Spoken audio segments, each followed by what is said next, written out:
Welcome back to Hoffman Tactical. In today's video, I'm going to be reading and reacting to an article written on the Daily Mail by Steve Hagen.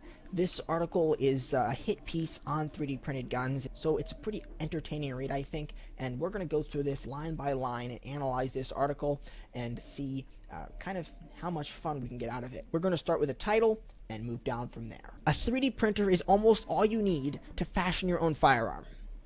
Accurate.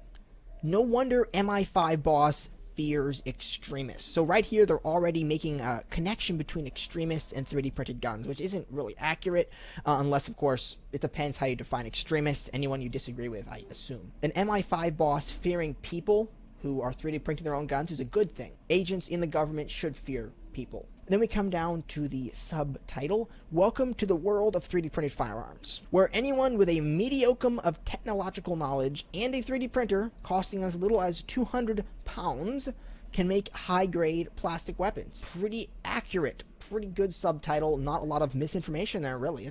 That's pretty good. Good job, Steve. And then we move into the actual article itself, and this is where things start going downhill. The young men showing off on social media, firing guns, wearing ski masks, and body armor are trying to look scary. And they do. They're referring, obviously, to one young man here. That of course, is funny, the way they try to make that plural when they're referring to one guy. Obviously, our friend PSR is who they're referring to. And they say something here, they say they're trying to look scary. So that's actually not true. They're looking cool. There's a difference between trying to look cool and looking scary.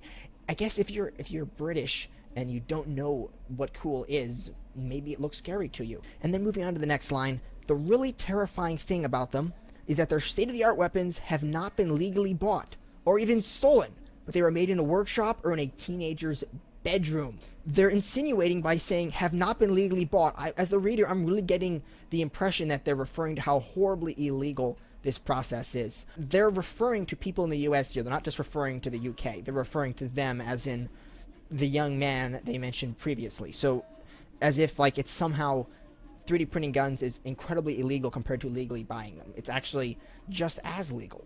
Obviously in the UK, I'm sure it is highly illegal, but I mean, breathing in the UK is probably illegal. So what difference does that make? And then welcome to the world of 3D printed firearms, where anyone with a mediocre of technological knowledge and a 3D printer costing as little of 200 pounds can make a high-grade plastic weapon in the privacy or secrecy of their own home. In this context, privacy and secrecy actually mean the same thing. So, like, I'm not sure what they think privacy means. Like, doing something in your own home is secret if it's private. So they're somehow acting like you don't actually have privacy, and if you're trying to do something in private, you must be doing something wrong. Using developments in computer-aided CAD and 3D printing technology, men, and it is almost always men, you know, this is really funny how they're emphasizing it's only men 3D printing guns. So actually, as far as I don't really know, most people online are anonymous. We don't really know what their gender is. We don't know if they're men or women. They're making an assumption here. I think they're basing this off of the very few 3D printed gun content creators, you know, myself, PSR. I think they're really mentioning PSR here. I think that's who they're going after. This is like they're attacking him in particular. I don't know how many women there are 3D printing guns. If there are any, let us know in the comments below. I think that was just funny that they emphasized that point here. So back down here, we're using developments in computer-aided design and 3D printing technology. Men, and it's always men, who believe in the right to bear arms in the name of freedom, have come up with a way to make guns cheap and accessible. So first of all, computer-aided design there's not really been any big developments in computer-aided design. The CAD software I'm using now is pretty much the same as it was a decade ago. 3D printing technology has improved. Really, there's not that much of a change, but it's become much lower cost, and mass production has made it available to everyone. So that's really the big change as far as technology goes. And yes, he makes an accurate statement here. We have made guns cheap and accessible. Thank you. Thank you for recognizing that. But this technology also enables criminals to make weapons, and it has already arrived in the UK. Terrifying. This technology allows criminals to make weapons. Anything that someone who does not have evil intentions to their fellow man can use for good, a criminal can also use for bad, to cause harm to people. That applies to everything. So he's like acting like this is somehow some sort of exception. They have cars in the UK, though I'm not sure. Do they still have cars at this point, or have those been banned too? I don't know. But criminals can use anything out there trying to prevent a criminal from getting a firearm or a device that can cause damage to their fellow man is not the solution to preventing crime. I'm talking to the choir here. You guys already know all this. It's just the same old rhetoric on that line. Steve, couldn't you have done better? This is kind of an overused point. Printing scary stuff until we get banned is the motto of one gun-crazy contributor on Twitter.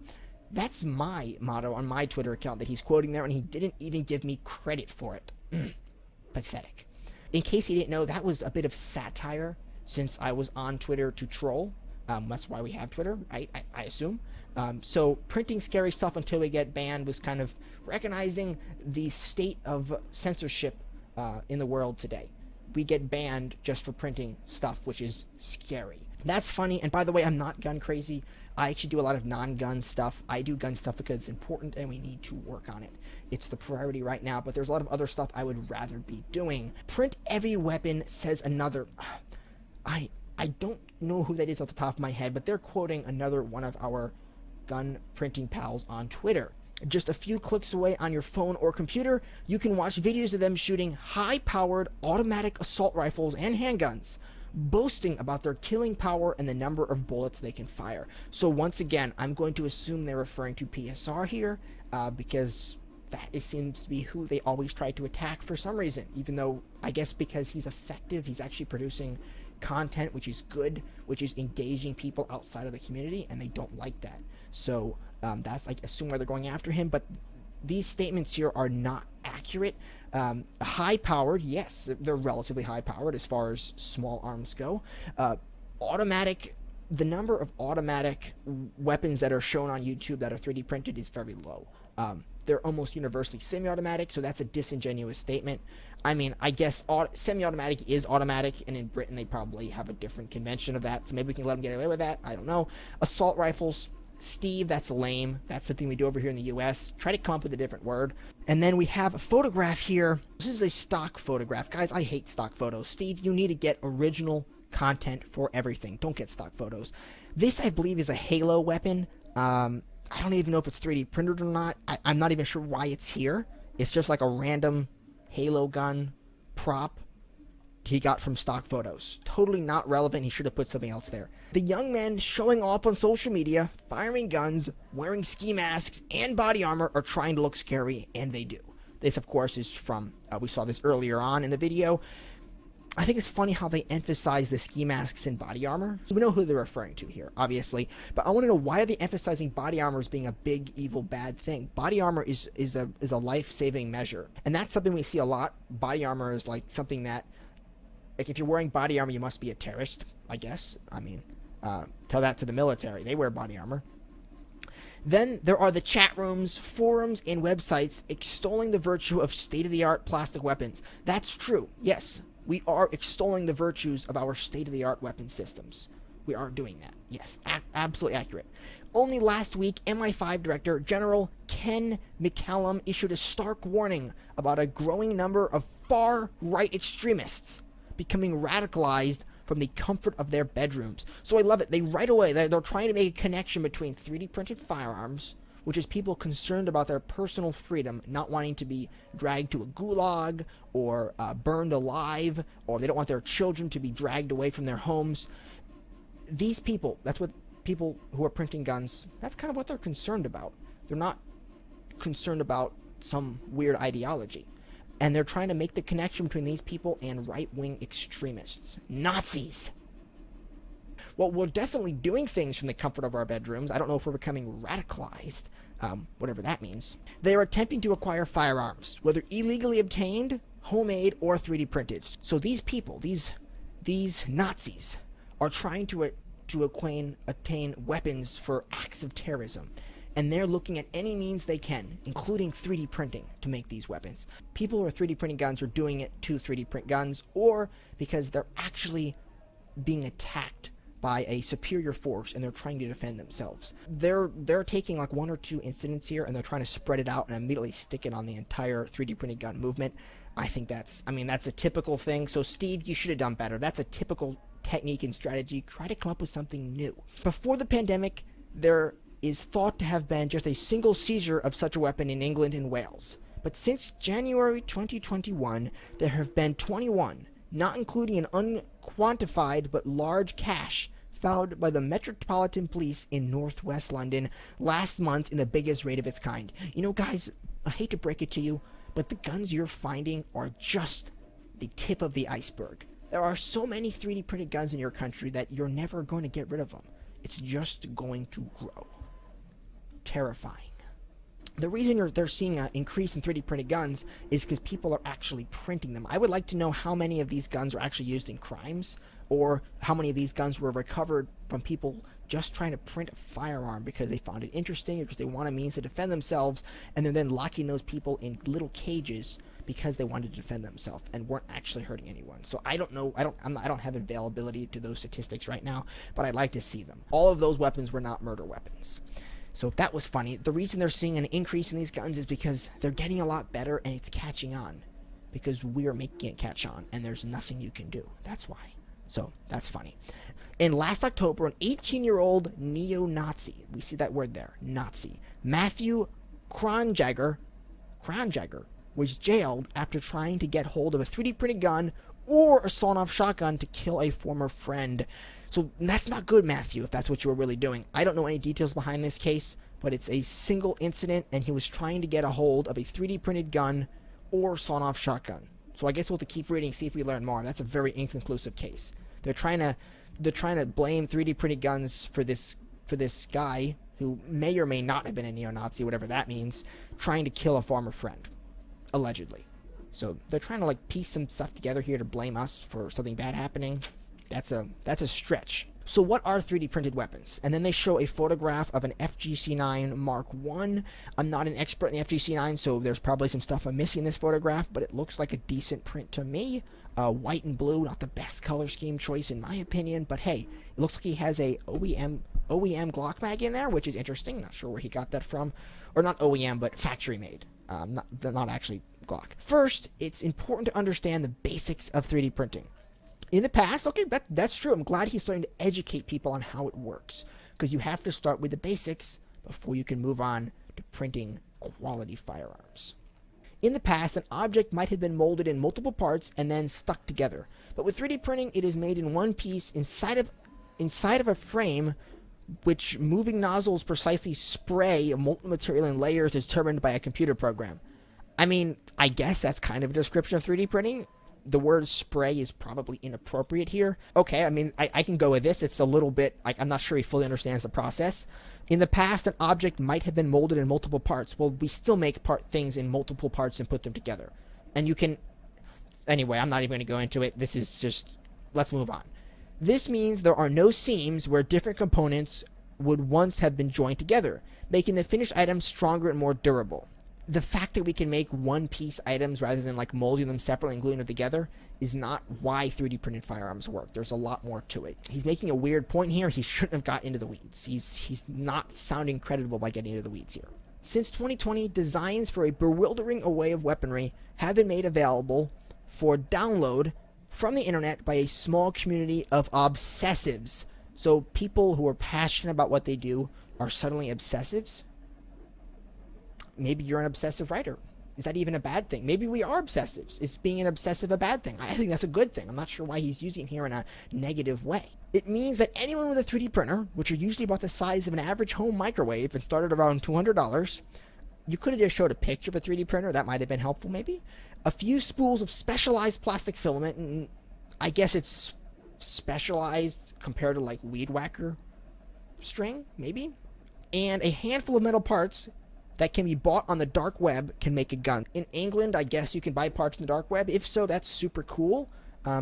Elsewhere in the world, like the US, you can just order parts like on the internet like you would order anything else. It's not illegal. Anyone with a 3D printer can make a gun. That's just what we're going for. The first 3D printed firearm was made in 2013 by an American law student named Cody Wilson. Of course, we have to bring up Cody Wilson here. He called his single-shot handgun the Liberator after a weapon dropped to the French resistance by the Allies during World War II. Kind of ironic, right, since you're now British going after these things? That attracted the attention of law enforcement authorities worldwide, but wasn't seen as a viable threat. Speaking publicly about the project Interno and 3D printed gun crime for the first time, Matthew Perfect, nice name, head of the National Crime Agency's National Firearm Targeting Center. Wow, that would be a long acronym. says, we look at the Liberator in 2013, and because of the technology and the plastic, we found it to be hugely vulnerable. And as dangerous to the person firing it as it was to the intended victim, because it could explode and blow both your hands off. And we have a picture of, what is this actually? I'm not even sure what this is, to be honest. I don't know. It looks kind of like a Harlot, sort of. It's got multiple barrels. I don't know. I don't follow these small semi-disposable handguns enough to be able to identify that. But we have a small 3D printed firearm here. Looks like it's printed in I hope PLA+, but maybe PETG or ABS. That would be bad. After that, law enforcement's interest in 3D printed weapons all but disappeared. However, in 2019 and 2020, two things happened to bring them back into focus. A lot more designers got involved. Things really picked up pace, and we now actually have way better guns. That's what happened. But let's see what they say. First, a 27-year-old far-right extremist killed 2 people with homemade firearms in the eastern German town of, I'm not sure how to pronounce that word. He had intended to use printed weapons during a service at a synagogue, but couldn't get inside. Once again, they're trying to blame 3D printed guns for a isolated incident that was barely related to 3D printed firearms. When he targeted people nearby, instead his gun repeatedly jammed, which did not go unnoticed by criminals and other extremists as he live streamed the event, but his actions put the issue of 3D printed weapons back on the agenda. You know, I should look into this again and see what gun he was using. I remember seeing the video from that. I don't recall what gun it was he was using. But yeah, repeatedly jammed. That's not really how a properly made 3D printed gun works. They don't jam. We'll move on. Second, in 2022, a revolutionary printed firearm called the FGC9, a 9mm semi-automatic pistol caliber carbine appeared on the scene, with the FGC standing for F, gun control. Its blueprints, I love that word blueprints. Why are they obsessed with that word blueprints? How about documentation and 3D mesh files? Something more accurate. They love that word blueprints. Were posted on the internet by a 28-year-old German gun designer going by the pseudonym J. Stark 1809. He was only ever named by the police as Jacob D. I didn't know that, actually. I didn't know that they named him as Jacob. After murdering him, of course. J. Stark died last year following a police raid on his home. Printed gun advocates believe his death was suspicious, which it was, though the authorities pointed to a heart condition as the cause. Of course they did. Like almost all other 3D printed guns, the FGC9 needed some metal parts: the barrel, firing pin, hammer, and springs. Unlike those before it, however, it was reliable, powerful. Not really, actually. It was reliable. It's just a 9mm. It's not any more powerful than any other 9mm. Could fire multiple rounds, true, and represented competition for traditional weapons because it caught the eye of criminals. This is interesting here. So yes, it does represent competition to traditional weapons. The FGC9 is a very good design made for people like in your country, Steve, who can't get access to weapons to defend themselves with, so they can make a firearm that does not require a lot of firearms components. So they can make it in totalitarian dictatorships.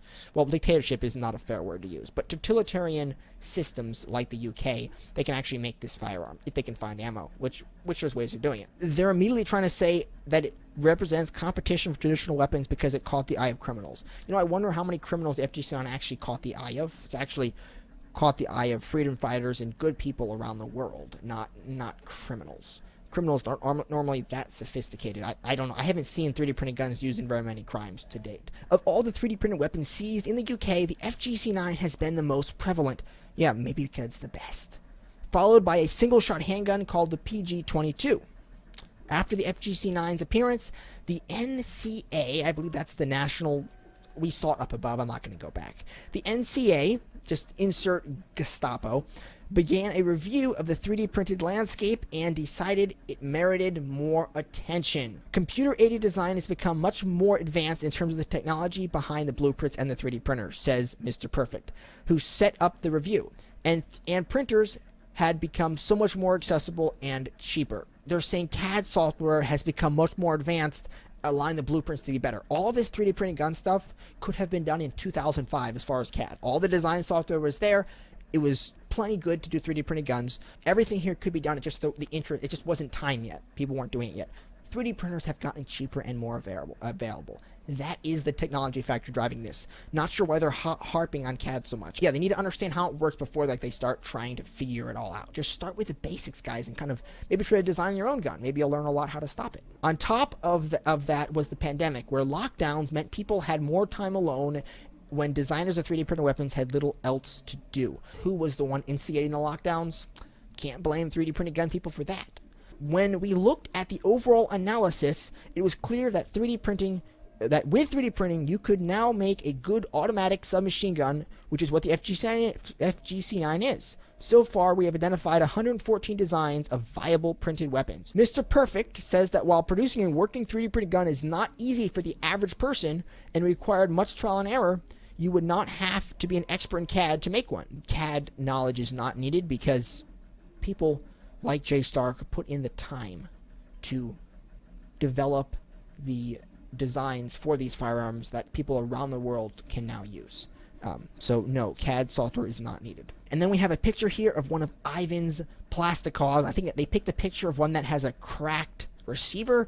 Not sure why they did that, if they're trying to pass a subliminal message here, but we have one of Ivan the Troll's Plastikov 3D printed AK-47. So that's cool. They actually put an interesting 3D printed gun in here, but they picked a picture that was cracked, unless there's something I don't know.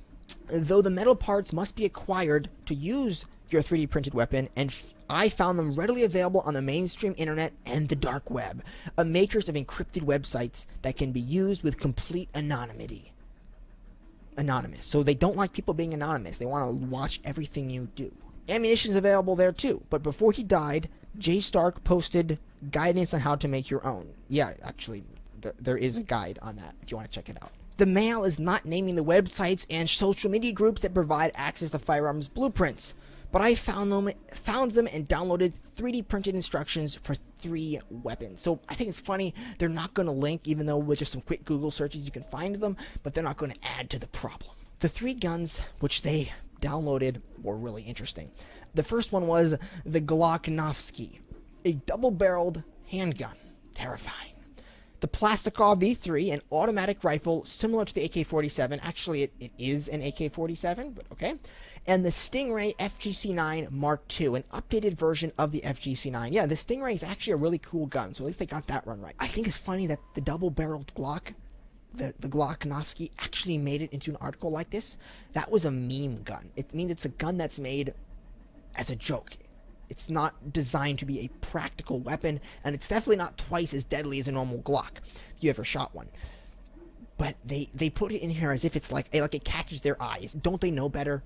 A double-barreled Glock, a double-barreled handgun. Terrifying. I just think it's funny that it made the list. It's a meme gun, Steve. Not meant for real life use. It's a meme gun for pictures and for humor. So I guess he has no sense of humor, so he can't get that. I showed them to Tom Younger, a 24-year-old design engineer at University College London. He confirmed that they contained all of the information required for a competent 3D printing hobbyist to begin creating viable versions of them. So the Plastikov and the Glocknovsky, you're probably going to have trouble finding parts in the UK. In the US, of course, not a problem at all since it's legal. But the Stingray FGC9, yeah, absolutely. They have a design engineer confirm that these files actually can be used. Maybe Tom should go into the 3D printed gun design industry. It's lucrative. That was a joke, by the way. But yeah, Tom, if he should go into 3D printed design. Now, hit me up on Twitter if you're watching, Tom Younger. Okay, the most high-profile 3D printed weaponry advocates are based in America. Police on both sides of the Atlantic know their identity. But in most U.S. states, they are breaking no laws, so we can't arrest them and lock them in a cage. I think that's funny that they say that police on both sides of the Atlantic, so both U.S. and U.K. police, know who these people are, but they can't do anything about it. So I assume they're referring to just the general gun designers, advocates. And yeah, we over in the U.S., it's easy to find out who we are. We could be arrested at any time if we are breaking a law, but we're not breaking any laws. We're not doing anything wrong. It's funny that that statement was funny, that they know our identities, but we're not breaking the law, so they can't be arrested. That's just, I don't know, that's funny. Officers say that they are not thought to be involved in criminal activity. They see their role as upholding the Second Amendment of the U.S. Constitution, the right to keep and bear arms. Officers say they are not thought to be involved in criminal activity. We're not, actually. I'll tell you right now, we're not involved in criminal activity. 3D printed gun designers are not involved in criminal activity. They aren't. not thought to not be involved. They aren't involved in criminal activity. 3D printed guns is not criminal, bad, or damaging in any ways. It's allowing people to defend themselves, defend their bodily autonomy, I think, as Fudbusters would have put it. I think we actually may have a Fudbusters quote in here a little further down. This next one is really, really good. These designers regard our aversion to firearms as bizarre. We see their obsession with guns as dangerous madness. So this is not accurate. So let's step back a second. So he's referring, when he says our, to himself, the media, the government, I assume. So we don't see, I certainly don't see your position on firearms as being bizarre. It's actually very logical. The media, the government, who are kind of work together in many of these cases, at least on important things. The government, let's pick the government here. The government wants to control people. The regime wants to control people, which means they want to have all the power and they don't want anyone else to have any power. And that means that they have all the guns and nobody else has any guns. You don't see Steve complaining about the military or the police or his security. If he has any, I'm not sure, it's the UK. But he doesn't complain about them having any guns. But he doesn't want anybody else to have any firearms. That's actually perfectly logical, because you want to control people, so you don't want them to have guns. So I don't see your position as bizarre at all. I see it as evil, but that's about it, not bizarre. We see, well, unless evil is bizarre, which, I mean, you could, but the words can have different meanings, so I think we'll stick with evil for now. We see their obsession with guns as dangerous madness. So he sees my obsession with guns, which I don't have an obsession with guns. Actually, I'm just a developer. And I think that's probably, well, that's not true for everybody, but for most people, they do guns because it's important. And it's an important thing we need to work on to better humanity. As dangerous madness. They think it's dangerous madness. So basically what they're doing here is they're disregarding any of our opinions because we're mad. We're mad. We're, number one, we're dangerous. We need to be eliminated as soon as possible. And we're mad. We're insane. You can't trust anything we say. We're insane. Don't even try having a conversation with us. Just lock us up in a cage. So right away, he's just attacking our position completely. And not even trying to stick to logic. So that's pretty funny. I approached two leading lights in the 3D printed weaponry community to discuss this clash of cultures, but neither responded. Nobody responded because you misrepresent their position. It's that simple. People would love to talk to media and to share their position, and people have, actually. But the problem is, in many cases, the media takes what they say and they edit it, they twist it, and they use it to promote your own agenda, which you're pushing here, which is eliminating guns from the population, from people, so that you can control them. So that's why nobody talked to you, because you're not interested in fair reporting, and the 3D printed gun advocates that you reached out to know that. So they're not interested in talking to somebody who is just going to twist their words. However, one of them, Matt Larizio, how do you pronounce Matt's last name? I don't know. Matt Larizio, Fudbusters, who writes about guns and the law in the U.S., gave a recent interview in which he said the movement was motivated by a desire for liberty rather than to see weapons in the hands of dangerous people. At least they quoted him accurately. There is no 3D Guns Incorporated. There is no CEO of 3D printed guns, he said, but I will tell you the prevailing motivation that I've seen of the people in our communities is just an incredible love of freedom and the people, and an understanding that we have the right to bodily autonomy. Here we have that, those great words from Matt. And that's so true, at least he quoted that here. And then continuing, and the best way to keep our body secure is to have an effective mechanism to defend ourselves. That's what Matt says. He actually put it in the article, at least. He put a little bit of truth in the article here. But what I find funny is he doesn't address any of Matt's points. He doesn't try to... Matt makes these very concise points here, but he doesn't address any of them. Why doesn't he address them? Because Matt is, let's actually quote it accurately, Matt is dangerous and a madman. Dangerous and a madman. So we're not going to address any of his points because he's insane. We've already decided he's insane, so we're not going to listen to anything he has to say. So... that's kind of you can't fix anything approaching from that angle, and that's what they're doing. So, and there isn't even a problem in the first place, but they're creating one. So alarmingly, the police described last month's raid in London as targeting a suspected makeshift 3D firearms, oh, this is where it gets good, factory, which would suggest more than one printer was involved. Terrifying. though the Met will not confirm that. Wow, a factory. This could be significant because while the lone printed gun maker is a threat, experts have been fearing the arrival of 3D printed weapons farms where multiple printers could be used to make components which can then be assembled and sold to criminals on an industrial scale. I hate to break it to you guys, but that's not going to happen because the whole point of 3D printed guns is it's decentralized. There is no advantage to going to a centralized location and making yourself more vulnerable. These guns are going to be made at decentralized, impossible to target locations across your country, and there's nothing you can do to stop that. So it's funny how they're afraid of like a big factory selling to criminals. Nobody is selling to criminals. Like they're trying to make that connection between 3D printing guns and criminals like right away, as if there's no other reason to ever have a gun. So that's pretty funny. And then Detective Inspector Matt Webb of Specialist Crime Command, which carried out the raid, would not discuss it in detail for legal reasons. However, he told me that 3D printed weapons are a small but growing concern. Okay, at least they're concerned about them. They should be. I mean, they shouldn't be concerned, but I mean, they're concerned about guns, so they should be concerned about 3D printed weapons too if they're concerned about guns, because 3D printed weapons are here to stay. 3D printing technology has advanced drastically, he said. Imagine going back to the first days of the iPod, which had very little memory and cost hundreds of pounds. Dapper. How dapper.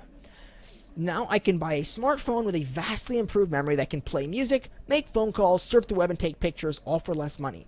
The scale of advancement in 3D printing is on a similar scale. The costs have come down and the technology has improved. So instead of thousands of pounds back in 2013, you can get a printer for 200 pounds off the shelf. It's perfectly legal to own, and from that, you could print yourself a firearm. So it's an emerging threat, an emerging trend, and criminals are opening their eyes to the possible opportunities. Once again, criminals are the only ones who have guns. Oh, except, of course, the police and law enforcement. They can have guns and they're not criminals. At the moment, it's small. Last year, we received more than 500 traditional firearms in the Met alone, compared with just 21 printed firearms across the whole of the country. But it's a growing threat, and we're working to get ahead of it. Good luck. D.I. Webb says that while concerns over printed farms exist, such production lines would require highly skilled team, lots of power, and enormous levels of internet bandwidth to download multiple computer files. I mean, this is so good. I mean, like, this is, I couldn't have written something this good. So get this. So your 3D printer is streaming computer files from the dark web as it prints. You actually don't need any internet bandwidth. None at all. None. You can just go to the internet cafe or wherever, download your files, bring them back to your factory, and then process them and print them. The 3D printers don't require any internet connection at all. And enormous levels of internet bandwidth to download multiple computer files. I mean, it's just so good. I just don't know what to say. I mean, how could someone be so ignorant? How could someone who's supposed to be like, what is his position? Let's just scroll up real quick. Of Specialist Crime Command. So this guy is like a detective in the Specialist Crime Command, and he thinks you need an enormous internet connection, enormous internet bandwidth, huge amount of bytes per second in order to 3D print anything. Gosh, shocking levels of ignorance in a guy who's supposed to be like investigating this. Just, I mean, it's like, you can't make this stuff up.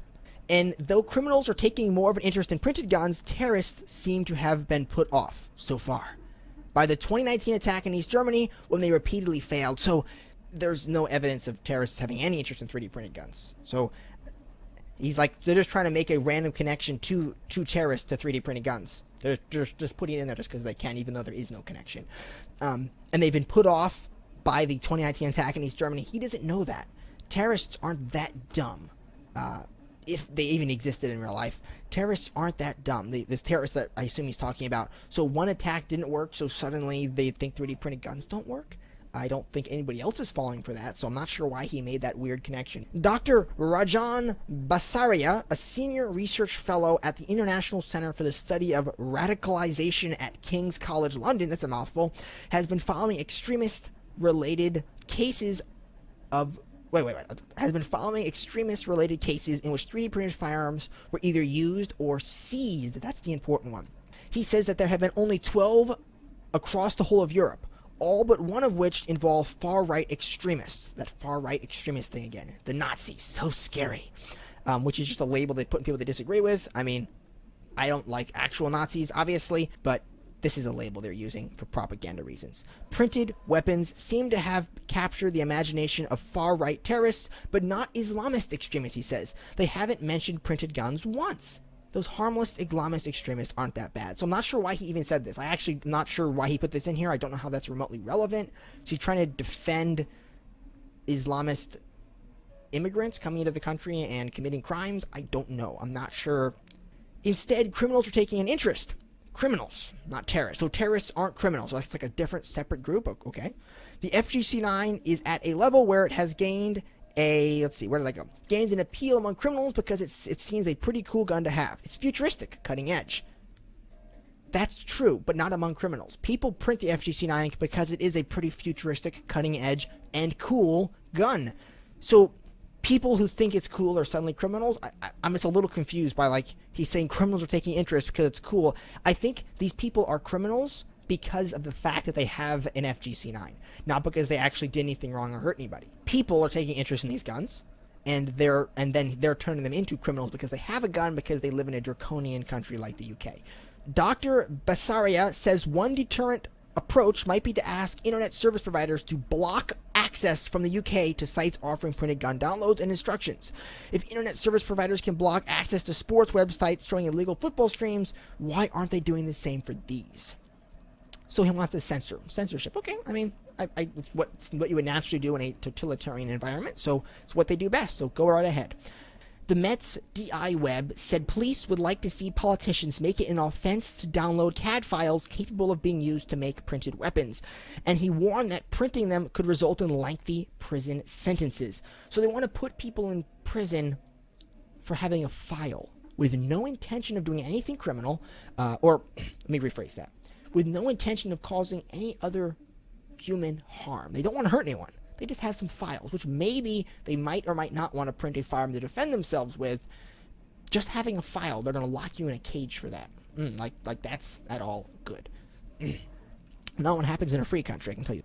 At the moment, evidence suggests criminals and terrorists prefer to source underworld, black market, and more traditional firearms. But given the advancements of 3D printing technology, it could soon be cheaper, less risky, and just as deadly to print weapons at home. And that is a tipping point nobody, save freedom-loving gun enthusiasts, want to see. So nobody, 3D printing gun enthusiasts aren't anybody. They don't count. They're not human. Their opinion doesn't matter because they're mad. Remember, they're insane. They're mad people. Don't listen to them. No logic will work. They're insane. So that's his position, basically. Nobody wants to see. And that ends the article, guys. That was pretty interesting. Okay, so while articles like this can actually be quite entertaining to read through because of all of the inaccuracies in them that are pretty obvious and can be pretty funny, keep in mind that articles like this do actually cause harm. Real people are actually locked in cages for wanting to print firearms to defend themselves with no intention of actually hurting anybody, and they actually haven't caused anyone harm. So articles like this encourage those actions, locking people up, and that is really, really bad. So these articles are actually harmful, can actually harm people, so keep that in mind, that we don't want to encourage these articles, but it is good to read through them, see what they're saying, and to have a good laugh at them while we can. So I hope you guys enjoyed today's video, and I'll catch you guys again later. Thank you so much for watching.